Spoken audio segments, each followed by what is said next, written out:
Don't forget to subscribe to my channel and click the bell. Yo, be a father.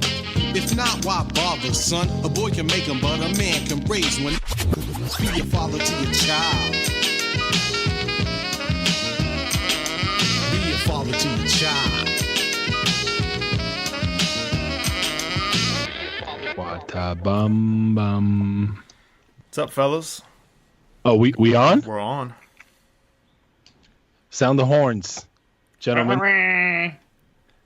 Yeah. Say something, Kay. You Check. sounded like. Can you hear me now? Yeah. Yeah. You good? Yeah. All right. So that's KGB.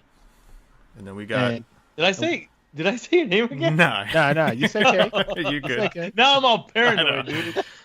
Just in case anybody listening, That's DJ EFN, by the way. KGB is really KGB. Can't say his government name. He's the ninja father. Yeah. Straight ninja. Shaolin. Straight like that. And then we got It's Manny a KGB. Digital. Yes, Manny Digital for your ear holes. And Stop lying. It's Manny Digital.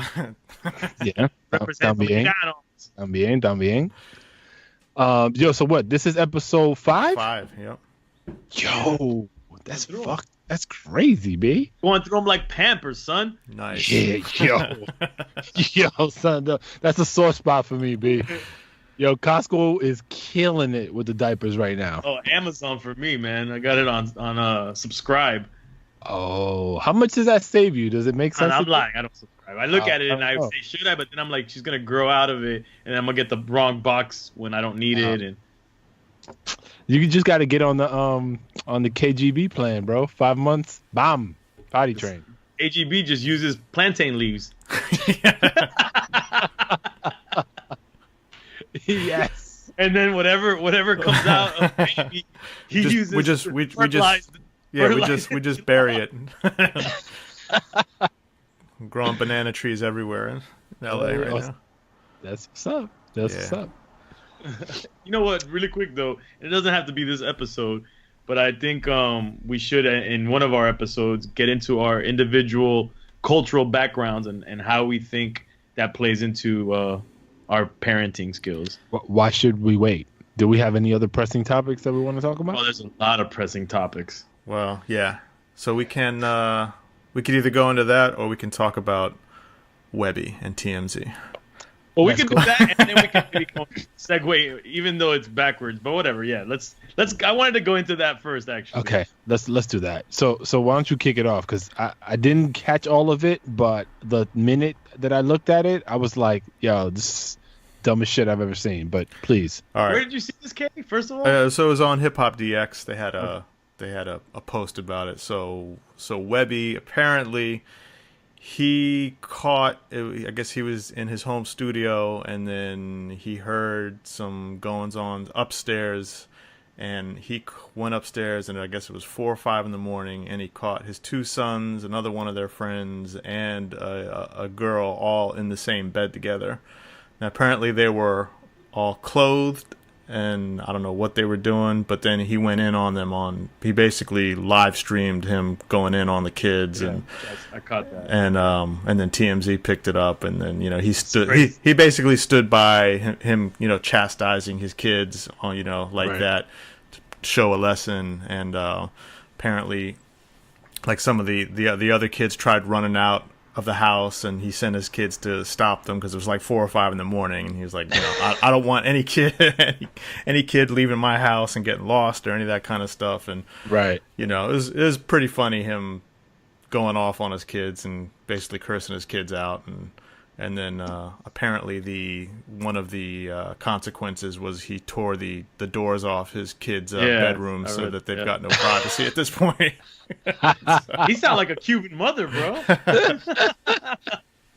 Yo, but wait, how old are these kids roughly? Do you know? They were like young teens. Yeah, probably like 13, 12, something like that. Yeah. I didn't fully dive too much into it, but it was interesting.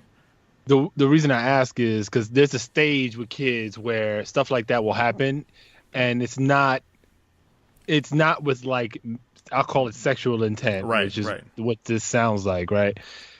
But you as an adult, you kind of look at it and you're like, yo, this looks weird. This should. I mean, I'm pretty sure whatever he saw, he knew what he was seeing. Like, I don't think he assumed, like, like he was jumping to conclusions. He's not like our abuela that just because we had the door closed, she's like, that's it, you guys having a baby. Nah, right. Like, I think he must have opened the door. For him to do what he did, he must have seen something, a hand somewhere, Sorry, I'm dying over here. Don't die, Okay. Kay. All right. Yeah, we need you alive. So yeah. But I also what happened. I guess some of the kids snuck in as well. From what he was saying, like the girl actually snuck in with one of the other kids in the middle of the night or some kind of something. Yeah, if you think about it, overall, it's a bad look for him as an artist, as a parent, as an adult. Yeah, that's his responsibility. That imagine a young girl sneaks in with some other boys, and she could be saying that she got raped, that something happened. Like there's a lot of consequences that can come from that. Even if she was at that moment into it, she might have reneged on it later. Like, nah, I shouldn't have done that. It could go in any given direction. So I completely understand, and I read that he was trying to get the other kids to give up their parents' numbers. Right, so he can get the parents involved. Yep. Before he did the live stream, and they weren't, and that's why he went to the live stream part of it. He was like, all right, cool, well, I'm just going to have to put y'all on blast. So here's an interesting thing also. When I started reading some of the comments, and this is not necessarily my opinion, it's just the comment opinion, was that people were saying it's funny how he's going in on his kids about this, but if you listen to what he raps about and the content of his music, it's about dicking down girls and all kinds of stuff. So I guess the general convo, and this is something that we could start asking people when we start having people on, is just like, how do you balance, when you're making music, and if you're making raunchy music and the subject matter is kind of out there, like how do you balance that with the kids, and if they're listening to your music and the kind of and the message that you're trying to get across to them? I mean, well, go ahead, man. No, I was gonna say, like, and that's what I was kind of thinking about before you said it, Kay.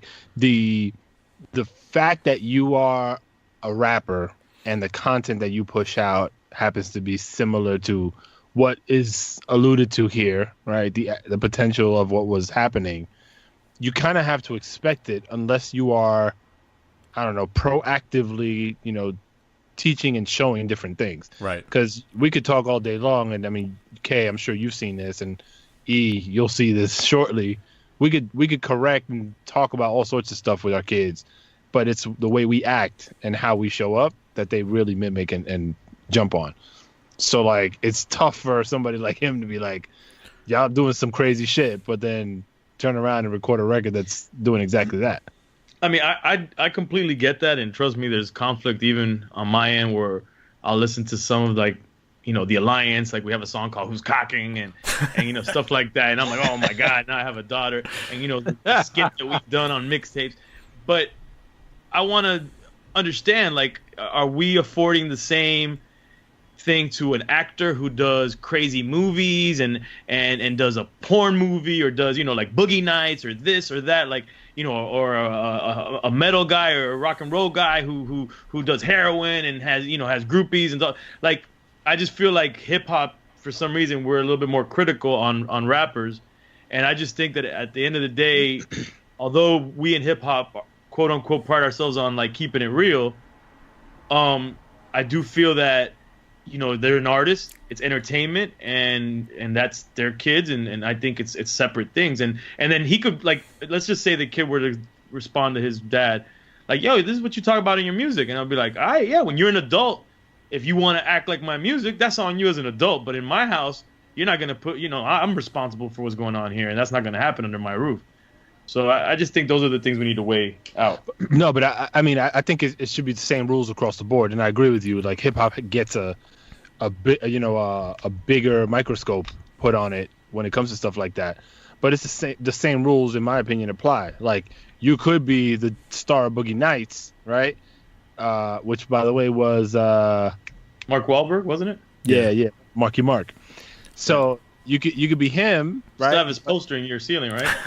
Yeah, if you could look over here. It's the combo of Mark and Donnie Wahlberg. Oh, yeah, the New Kids on the Block too. It's right next to the Who's Cocking poster. Autographed by E. Let me find out you got Weird Thoughts, the solo album poster there. You don't see the chicken feathers?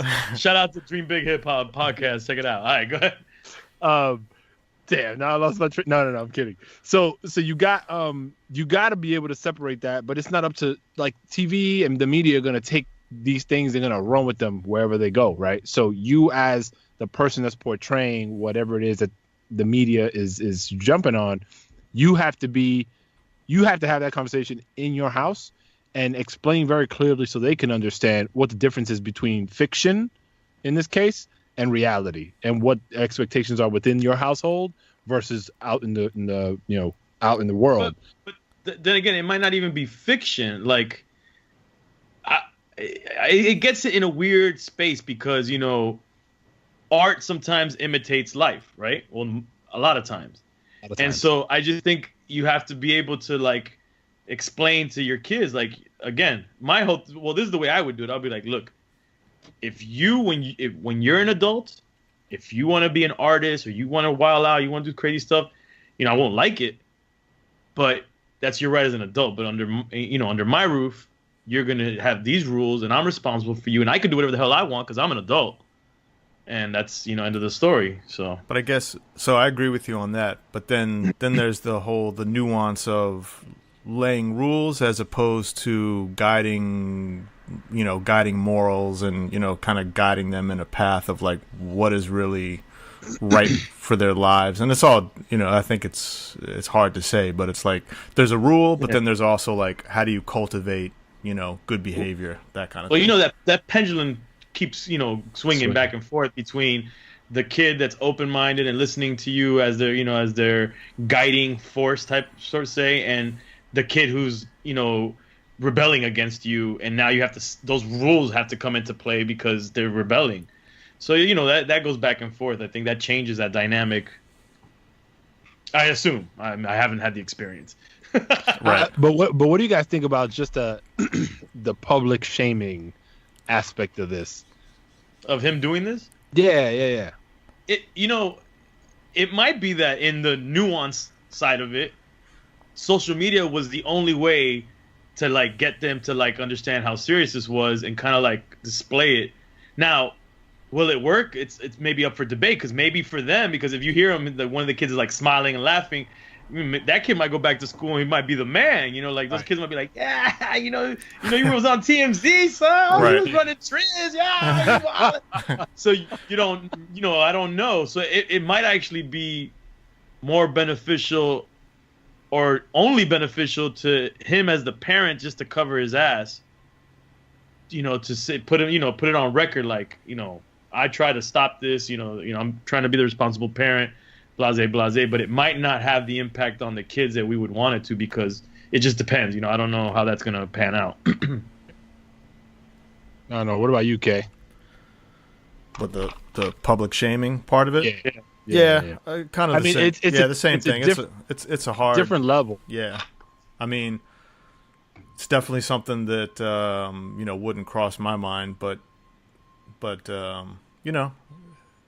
he's someone who uses social media and and is a public figure, so maybe that's like just kind of a second nature punishment. It's kind of like world. His version of fatherhoods. Right. He's letting you in on his personal life, on what's going on with his kids and how he's dealing with it in a sense. Right. I don't know. I wonder what the 13 listeners that we have would say. Well, here's it. Wait, 14. Nice.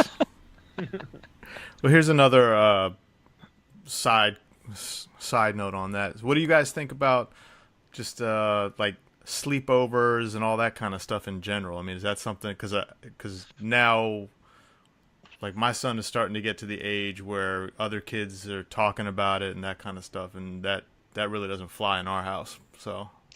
That's actually a great segue, bro. You're like a professional interviewer. Come on, you got this shit down. That's why they pay me big money. And it goes good going into the cultural side of things too. Yeah, because culturally, there's a lot of culturally, yeah. You're not there yet, but I'm sure you have an opinion. Well, I have an opinion as a kid who grew up in a Cuban household where part of it is heebie-jeebie, like, you know, you don't eat at people's houses because it's santerias, you know, whatever they put in the food. You know, you don't sleep at people's houses because you don't know what the hell they're doing in there. They might have killed a goat last night. Who knows? You know, like, they just, you know, like, you don't close the other part is respect. Like, you don't ever bring a girl over and close the door. Right. Like, that's the worst. Like, I remember my grandma, you know, because I was raised by a single mother, and we moved from LA to Miami, and it was just basically me and my mom. And I remember my mom she went out of the country on a trip, and my grandma on my dad's side, she came over to stay with me, right? And I was already a teenager. I was in high school.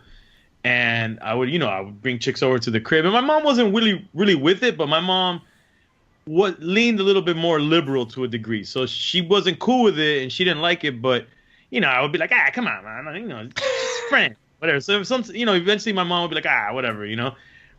But when my grandma came, and you know, my grandma's like cooking, she's making food, and I get home from school, and I'm here with the chick. I'll go to my room, close the door, boom, boom, boom, then come out. Dinner served, grandma, boom, I eat. And I remember my grandma went back to LA and was like, I'll translate it what she said in Spanish, but she basically said that I was like cocking, like descarado. Like what would descarado be like?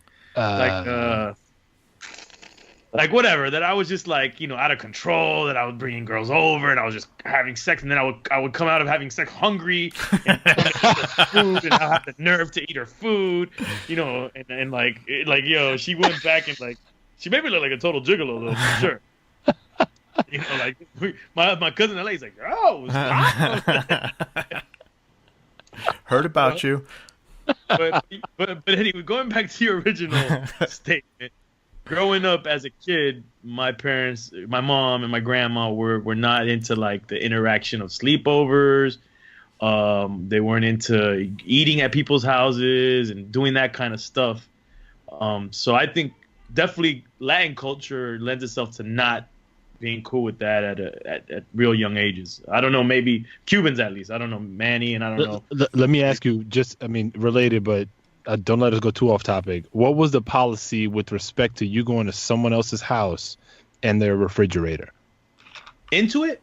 No. What was your mom's policy for you when you went to another person's house as it related to the refrigerator? What was the rule, if any, that she expected you to follow? Was there one? Like if you come to my house, right? Uh-huh. And obviously I have, well, maybe not obviously, but I have a refrigerator. I hope you have a refrigerator. My friend. Did your mom lay down a law when you went to somebody else's house about the refrigerator? You never open anybody's refrigerator. Right. Okay. But so you know what's funny, and I hope these people don't get mad at me when I say these people, this whole group of people. So all my Nica friends, meaning Nicaraguans, I don't know what it is, but it's happened with almost every Nicaraguan friend that I've had. They come to your crib and they just open your refrigerator and start grabbing stuff. And I was like, yo, what are you doing? I mean, in my head, I was like just surprised. And you know, and then vice versa. If you went to their crib, they're like, yeah, just go into my refrigerator. So I don't know what's going on there. But for me, boy, if I go into somebody else's refrigerator, I'm gonna whoop my ass, dude. How about you, Kay? You said you guys don't fly with the whole sleepover thing. Yeah, but you feel the pressure mounting. No, I don't have any. No pressure. The questions have been asked, and then I start. So I'm having a kind of just a hard transition on like him going into kindergarten and now just dealing with new friends and then also like, you know, so meeting new friends and then having to deal with the parents and like, you know, pretend to be friendly sometimes, you know, that kind of thing, even if you're not necessarily feeling. Hi, I'm KGB. You know what I'm saying? So just that whole, and you know, and everyone's different. So some kids are talking about, yeah, you know, I'm having a sleepover, blah blah blah, and then my son will be like, hey, Dad, you know, when can I have a sleepover? And you know, my answer is never. You know, it's not happening. Would you prefer your son sleeping over their crib, or would you encourage, well, just have them sleep over our crib? Or you feel a little creepy about having other people's kids' crib? Right. No, I get it. And, neither. And the one thing I do have to say is that when my mom knew really well the other family, then those barriers, you know, came down. Like she would allow me to stay over their house, and but she had to feel like she really knew the family really well. Yeah. So for me, so my wife, her family's from El Salvador, so she grew up with no sleepovers, door open, all the time, all that kind of stuff. Me, my upbringing was pretty non-traditional and kind of all over the place, but I never really liked to necessarily sleep over at people's houses or eat at other people's houses unless a little later on down the line when I was a little older and and I had close friends that I knew and I knew their families already, that kind of stuff, but just kind of like starving. Yeah, but just kind of the average. You know what I mean? Especially when the kids are young. I got $1 in my pocket. When the kids are young, they're like, it's like they don't really have to know each other all that well to want to like hang out and do stuff and everything. So, but I don't know, man. The idea, I'm not feeling that idea. I'm not feeling it at all. Neither is my wife. It's gotten worse over time, like over this generation. Like I feel like we've gone more and more further apart in terms of like community and society, and even like even knowing your neighbors. Like I'm not like big on the whole neighbors thing, and I don't even know if like I remember being a kid and I would just roam the neighborhood like a wild man, like a little wild wolf and do wherever and be in the next neighborhood, and I just had to be home before the sun came down, or as the sun was coming. There's too many creeps out. I mean, there's been creeps since the dawn of time, but now especially it's just like, man, I'm not trusting. If I don't know you, I'm not trusting you with my kid. Sorry. And does it seem that kids have lost a certain common street sense because of social media? Yes. Because they're not playing outside as much, so they're losing that kind of like fight or flight street sense of what to do in certain situations. Like I feel. Yeah, it's almost like you have to put them in those situations, but under like some control. You're controlling the situation. Like but the Big Brother house for kids. Ooh, exactly. That's a business. That might be a business. That's Chuck E. Cheese. It's like Fatherhood's House of Horrors. Control danger. Yeah, let's get some sponsors for that one. Manny, what about you? You letting your kids do any sleepovers, or how's that working in your house? Let me tell you how dictatorial that situation is in my house, right? So my wife, first and foremost, will not allow our kids to go to anyone's house. I don't care if it's a friend, a family member. Right? She's Cuban. She's Cuban, yes. She don't play that. Now, generally speaking, it's not something that I would condone, but I think I'm more flexible than she is on that point. For instance, like if kids, so I'm going through the same thing with my kindergartner, and he's all about, right now it's on the play date tip. Yeah. So the play date thing for him is like, everything. So he's kind of like, he comes home, first day of kindergarten, he comes home and he's like, yo, Dad, did you hear back from so-and-so's mom? And I'm like, right. Did you text yo, her? what? And he's like, yeah, I invited her to the crib. He didn't say crib. I invited her to the house. The mom or the kid? The kid. I was about to say, damn. Not yet, bro. That's first grade. And I'm like, been hanging out with Webbie's kids. Come on. He taught Webbie's kids. Oh, damn. Yo, but he's like, yeah, did you hear back? And I'm like, why would I hear from her mom? And he's like, because I told her to call you. And I was like, did you give her my number? He was like, no. And I was like, oh, this kid's wild. So he's already on that, like, yo, get everybody in here. But my daughter, she's 11, my oldest daughter. She's like, her friends are always having sleepovers.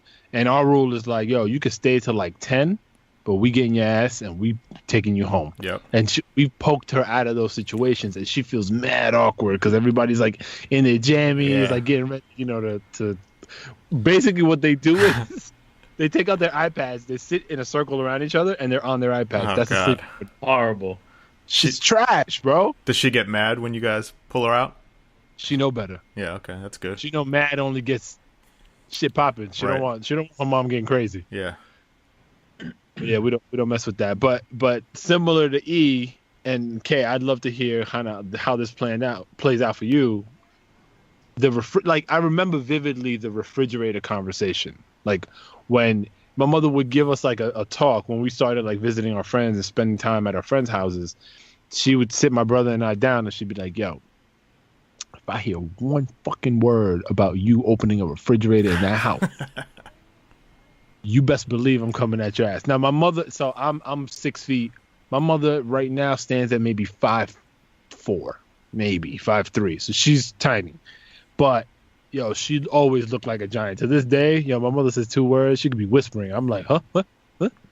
And so when she would break that down, we'd be like, yo. And I'll tell my brother, I'd be like, yo, don't screw this up for us, because it'd be over. Lights out for us as soon as we get back. And we would never touch. People would be like, yo, go get it. And be like, nah, kid, you're gonna have to go do that for me, because I don't want that shit getting back to my mom. And slowly, but so I grew up in the Bronx. The mix of people that I grew up around were Dominican, Puerto Rican, and we had Italians all around us. And the Latins of the crew, you never saw them open the refrigerator. But some of the other cats, when they pass that line, they have to get talked to. Be like, yo, don't open my refrigerator, bro. It's not the time. But Okay. Kay, I don't remember specifically. I see K as the refrigerator opening. Nah, time. Yeah. definitely not. I was thinking, Definitely not. Flip flops. No. Like, yo, this milk's about to expire. Yo, let me just get this. First of all, I don't like drinking milk, so that wouldn't happen. no, Kay would be in there. Yo, did you know you had these pieces of cheese? Like, yo, son, what the fuck? Rotisserie?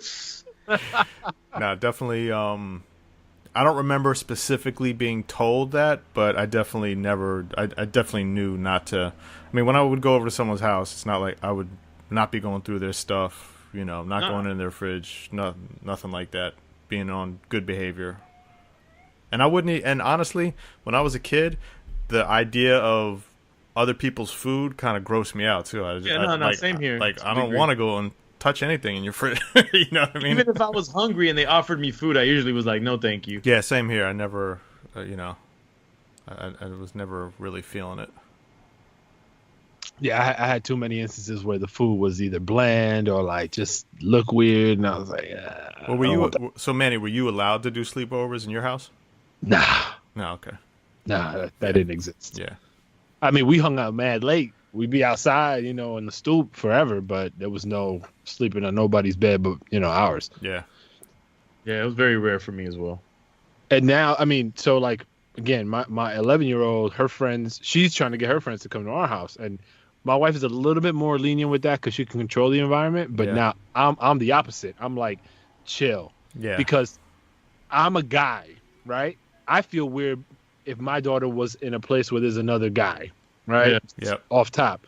And I feel really uncomfortable if kids, no matter the sex or age or whatever, are sleeping in my house. Even, it just feels strange, and I don't know what the fuck is going on. So I'm just like, yo, please no. When I used to travel, I used to be like, yo, when I'm out of the house and you feel comfortable, go do your thing. But now I'm like, there's just too much shit that could be alleged to go wrong, and I don't want to be caught in those stupid situations. I agree. Facts. Okay, I'm sorry. Facts. Whew, I got a little emotional. So how do you deal with how do you deal with your kids' friends, parents, or the kids themselves? Or do most of your kids, do you like their friends, or what's the vibe there? How do you deal with one that you don't really like and they want them around all the time? E, have you had to deal with any of this yet? You're not doing no play dates or associated with other parents. My baby's 4 months old. I don't know, bro. Sometimes they try to get kids together even that early. Bro, It's and weird, then imagine everything we're saying. So me and my girl are overly protective to the point where like we don't even want our family around the baby. You know what I'm saying? Like, I mean, it's exaggerated, but I'm just saying, like, that's all that stuff is not gonna happen anytime soon. So for me, this is why I love my wife. One of the examples of why I love my wife, because just like you, Kay, I don't. A lot of times, I just don't want to be. I don't want to talk at all, and so my demeanor quickly goes into like screw face, right? And so I walk into place and I'm like, man, like, yo, just I'm here for parent teacher night. I'm here just to get what I need to get, and I'm out. And I think other parents notice that, and they don't approach me. So usually I'm good. My kids' friends, their parents are always pretty cool. I haven't come across anybody that I'm like, yo, get away from me. But even with them, I'm just very short and kind of to the point. My wife, on the other hand, she can have genuine conversation with them, and it works out. And that's kind of how we keep tabs on the kids through those parents, and that bridge. But if it was up to me, nah. Most of the times I wouldn't be having no conversation. What about the friends themselves? Do you got any? Most of the kids that come around or hang out with your kids cool? Or have you encountered any that are a pain in the ass? No, very respectful. All the kids have been very respectful, which is one place where if they weren't, would piss me off. Yeah. They've been chill. I mean, kids, it's hard to really understand kind of their personalities to some degree because they put that front up too around parents as well. Right. They don't try to show it. So I take it at face value, and I'm a clown by nature. So I'll throw a joke here. I'll say some random shit, and they look at me like, yo, is he that serious? And then they laugh it off and keep it moving. But so far, so good. How about you? You got some strange encounters over there? I mean, for the most part, most of his friends have been cool, and his new kids that he's meeting are cool. I mean, when he was in preschool, he did have one friend that didn't really care for too much. He had some behavioral issues. I was about to say like Bam Bam. Yeah. So, it was like one of those kids, like first day he didn't like him, and then somehow they became friends. And then, but he was teaching him shit that I wasn't too happy about, and then all of a sudden this kid got with another kid, and they flipped up and started, bothering my son, and then messing up his experience at school. And then when that started happening, and then we had to go into the school and start saying, well, what the fuck is going on here? Why is my son afraid to go to school? And shit that like sucks. that. And then so then it was like this whole process of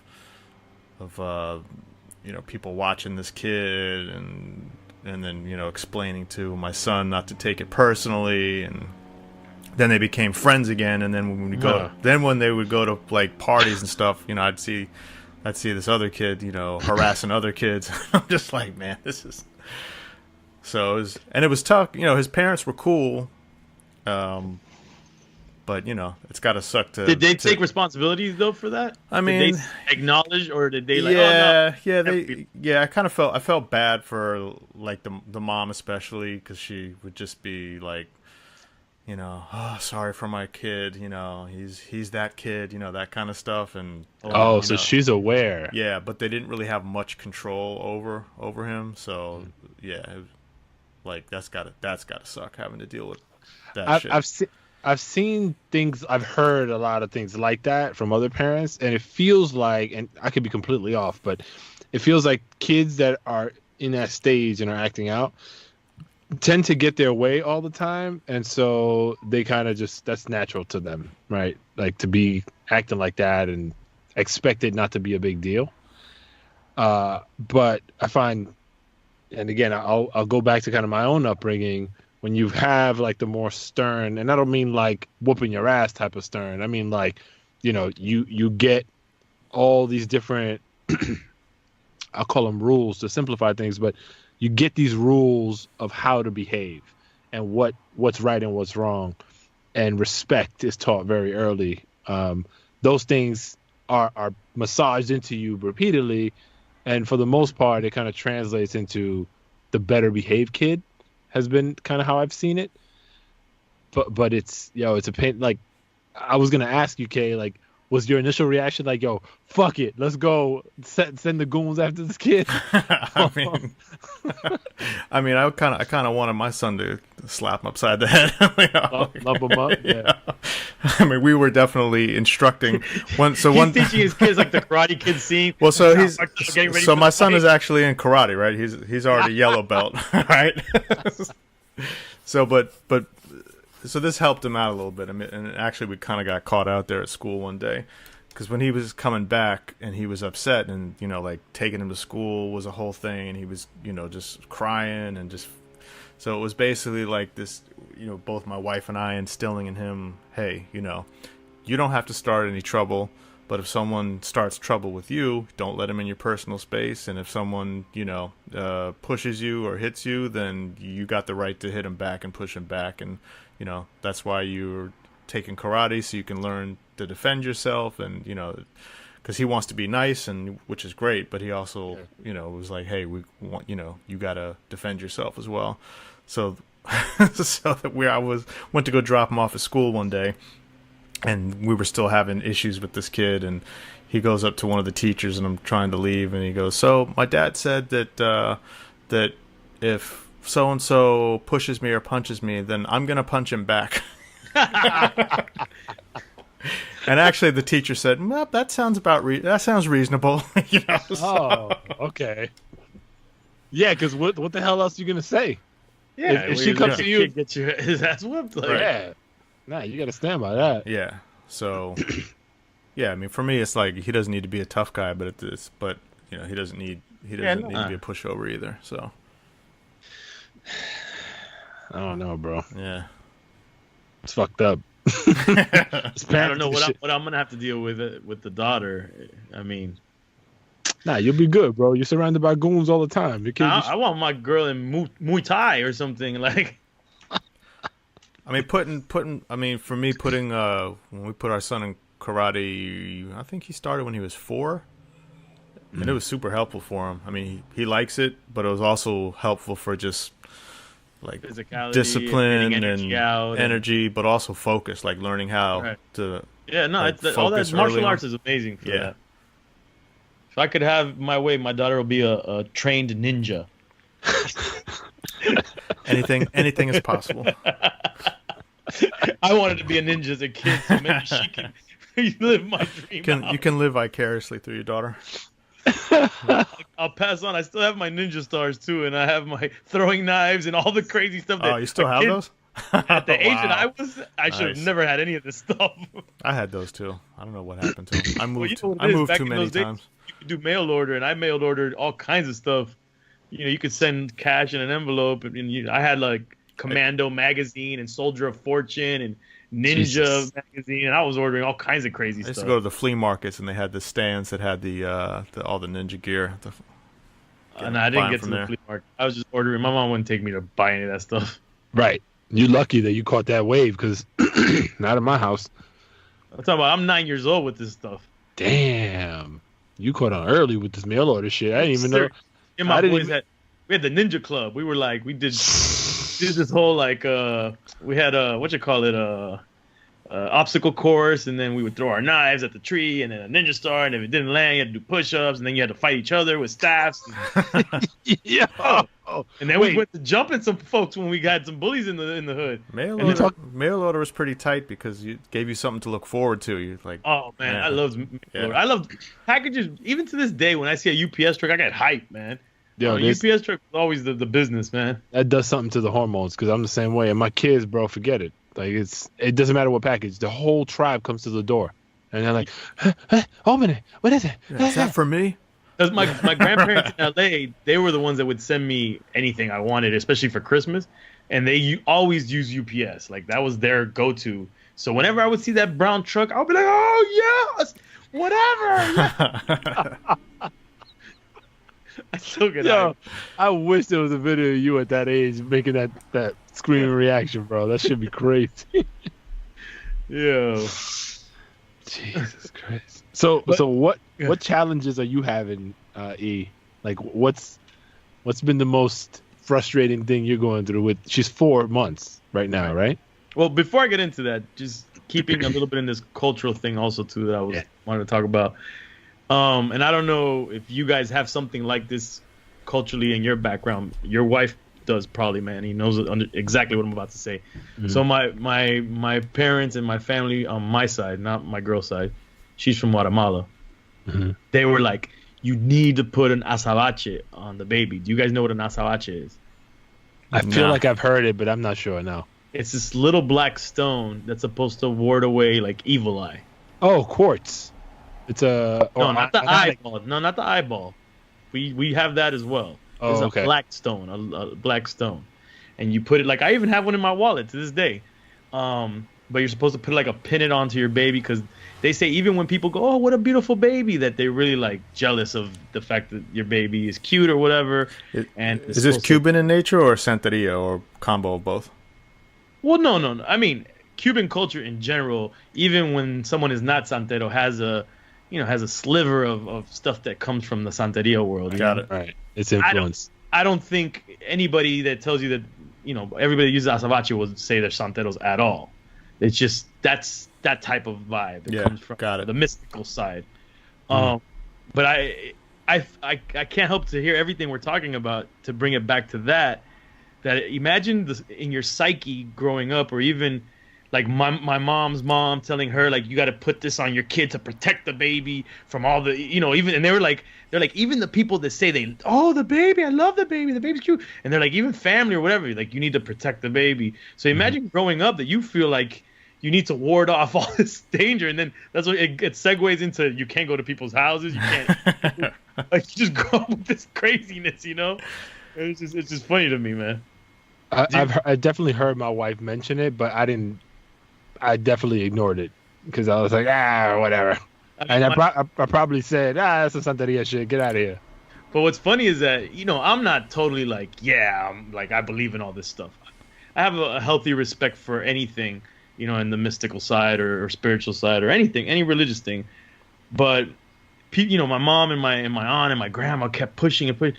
And then what I did notice is that I didn't like personally the feeling of people looking at my baby. Like I would notice this thing, me and my girl both know, we're with the stroller, and people tend to like walk by the stroller and then like break neck to look at the baby. And sometimes they don't make a funny, like they don't make a smile like, oh cute baby. They just make this look like they're just curious. And I do feel weird vibe from that. Like I feel like there's an energy there that maybe it's unexplained that does attach itself to the baby. Now maybe I'm crazy myself now. So I was like, we need to throw this azabache on this baby, just in case, And then my cousin in LA, she came and visited, and she got us a bracelet, which doesn't fit the baby yet, but we hang it now from the stroller, like on top where the toys are at that the baby looks at. The little azabache on the mobile. Yeah, we have it there and stuff. But it's funny because my girl went to church the other day with her grandma this past weekend. And I noticed when she came back that the little necklace or the little anklet was like off to the side on the table. And I'm like, why'd you take it off? She goes, I just, I was in church and I kind of felt a little weird with that hanging there. And I'm like, what the fuck? Who cares? Well, like, she felt like it was anti-Christian, Yo, you got to keep that azabache energy focused, man. You can't mess up. So yeah, that's my heebie-jeebie hubu-dubu story. we have something like the Dominicans. They got I can't remember what they call it exactly, but it isn't like a pendant or an object. Oh, there probably is, but I don't remember. But we do have like a saying. So there's a variety of them, but the one that comes to mind now is like "Chúpale el culito." Whoa. Yeah, no mo. It's supposed to signify. Translate what that is in English. So literally translated, it's suck ass. Suck ass. Yeah, basically suck ass. But the intention is to kind of ward off. Yeah, ward off like envy or malintent. What is this thing again? What is this? This is like a Dominican thing. It's a saying, or it's a saying. It's a saying. So you're supposed to say suck ass whenever you feel negative energy. Yeah, like people do it. Like they'll do it like in a low voice, so you're not, they don't hear you, or even in your head, you're like chupa chupa. That's horrible, bro. That's horrible. There's a few of them, but that's the one that I remember. And it's similar in nature, but it's not like an object. It's just a saying to ward off the envy or whatever. But look, just to show you guys, I mean, we're on Skype, so let me see where I have it here. Oh, yeah. Actually, that's a good thing that we should keep saying because people are going to be like, yo, what are we looking at? Yeah, we see each other.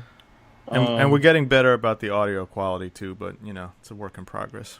No, to add to the mystical, like, cultural thing, I have these in my wallet. Oh, Okay. damn, those are old, Joe.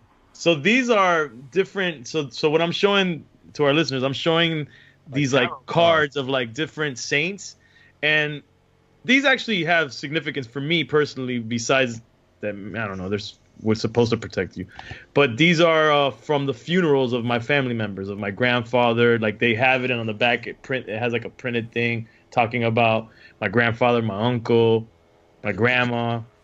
So that's that. What's funny is I lost. I'll try to tell this story quickly, but I lost a wallet in Jamaica during a music conference, and then a year later it was returned to me. And I always told myself when I lost the wallet, and I'm not gonna get into the specific, but I always told myself, I hope someone who's superstitious finds this wallet. Yeah. When they see these saints, they're gonna be like, "Oh, I'm not fucking." And they literally held the wallet for a year. Eventually, we found out, like, got in contact, and they sent me the wallet with all the money in it. The credit cards never were used or nothing. Wow. What the hell is this? You lucked out. Some good people in the world. Oh, here it is. So, just where the fuck is this shit, bro? We're going to have to take a picture of this to put it on the gram or something so people can actually see. Yeah, for sure, bro. I feel that Sawachi, like the Sawachi is like in the upside down. Oh, that's why it's over here. No? Oh, bro. You got the George Costanza wallet over there, bro. I don't use my wallet anymore. We're going to have to figure something out for you. Nah, I use just this now. Ah, okay. Look at you downsizing Yeah, you know. on the fly. But you guys keep talking while I. How about Kay? Do you have, like, culturally? Do you guys have something similar? Your wife might, but do you have something with your?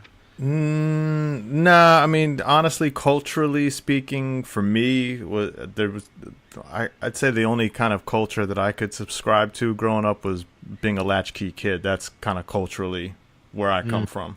I was that as well. So I don't, but, you know, like family culture background, kind of non-existent. I mean, part of my family's from Romania, so I mean, You're a vampire. Yeah, so Catholic / gypsy, you know what I mean? So there's some of that action. But nah, and I think on my wife's side, not too, I think her family big on baptism, but more so in the past. Nah, I think for us it's been, you know, Pretty normal, regular.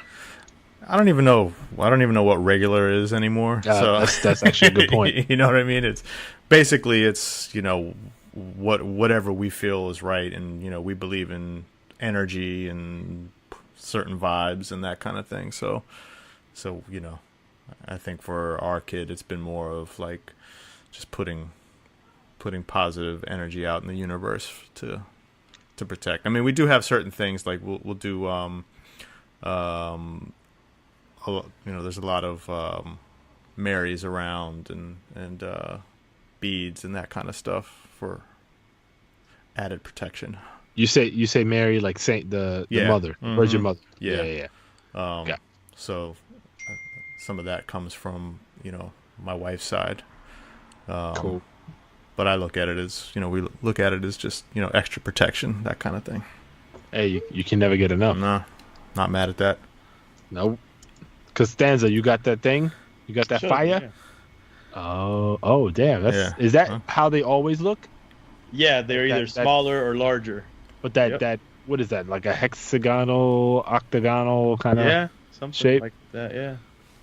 That's ill. No, I don't think I've ever seen that. I did have one thing similar to that, but I mean, I don't know where it came from. I do remember that somehow I got a hold of when I was a kid. I don't know where my mom got it from, but it was an Egyptian scarab made out of. Not the eye. No, Not eye? the beetle, like the scarab. Oh, okay, yeah. The beetle, And it was made out of lava. It was small. It was like for a necklace piece. And I don't know the background of it, but I just remember that she told me that it was for protection, and then I ended up swiping that and just basically held on to that for. I think I might still have it. It might be the one thing that I still have somewhere from all my different moves. But even when I was a kid, every time we moved, that was one thing that I kept on some superstitious. Just let me have a little extra protection. So did you assign kind of your own meaning to it, or did it have one? I think according to her it was protection. So I just assigned that as okay, this is a protector, so I'm gonna hold on to it. Like my philosophy is that I do believe that things carry like an energy to it, and now we're getting a little bit into another world of conversation, but I do think it's like, if it doesn't hurt, like I'm not gonna go out there and kill 2 chickens and a goat, and sacrifice for the gods. But if it's an object and they tell me, hey man, it's for good luck, like why not, bro? Like what's it gonna hurt me to have that? You know, like I like saging my house, like why not? Yeah. I don't know if it works, but hey, if someone thinks it works, then why not just sage your house? Like, what's the big deal? Anything is possible, so I don't knock it. I mean, a lot of it too is just thinking about how you put energy out into the universe. It's the same way cerebrally. So like if you think it and you put that out there and you assign the it law of something, attraction. Yeah, hell yeah. Which is what I believe in it. Which is what we're teaching our son. Yeah, I believe that. Early 100%. On, the idea of energy and what you put out and what you attract. So he's getting a dose of that. And most likely all these things, these objects, and all these rituals are all basically different cultures tapping into the same idea of energy and law of attraction, and it's just them interpreting it in their own way. Mm-hmm. And now we just started the cultural ritual podcast. All right, Father Heavens, coming soon. Father God, Father God pod. Please no. Let's just keep the Father. That's with me and my family. You best know I'm gonna go kill that goat. Don't come looking for me though. But maybe it'll be a vegan goat. There you go. It's a tofu goat. Yeah. I don't know. Just don't mess with us. Oh man, this is good. Like I say every time we talk, I don't know, man. There's something special about this bonding. That energy, bro. It's the energy, bro. It's the energy, bro. Sick energy, dude. Wait, I got one. Ready? Indeed. There you go. I think that'll be the end now. I'm gonna get the little chime. Kai, you want to come say goodbye to everyone? Mm-hmm. All right, so my son just busted in. Yeah. Don't yell. Just say. All right, dude. Just say adios. All right, dude. Can you say what's up? What's up? What's up? He can't hear us. I can hear. I know. Can I have They just said hi. Can I have the? Nah, get out of here. Dude, Let him rock on the mic, man. Right, let him rock. Come here. What's Hey. up, Doc? What's up, buddy? What's up, dude? What you doing, man? Bothering your dad? No. Hey, can you say something for us? Can you say, what up, fatherhoods? What up, fatherhoods? Yeah! All right, say peace out and then give me the headphones, please. Peace out. Bye. All There right. you go. Yeah. Got a drop. We got our first drop. Woo! Damn. All right, fellas. We good? And these are the real stars of the podcast, are the kids. Yeah, for sure. Indeed. I think we're good, man. Yeah. You just Yeah, see the indeed is catchy. I just heard you do it, Manny. I think that's the way you should close every podcast. Indeed. Blam! Drop the credits. Later. We got a shot. Don't forget to subscribe to my channel and click the bell.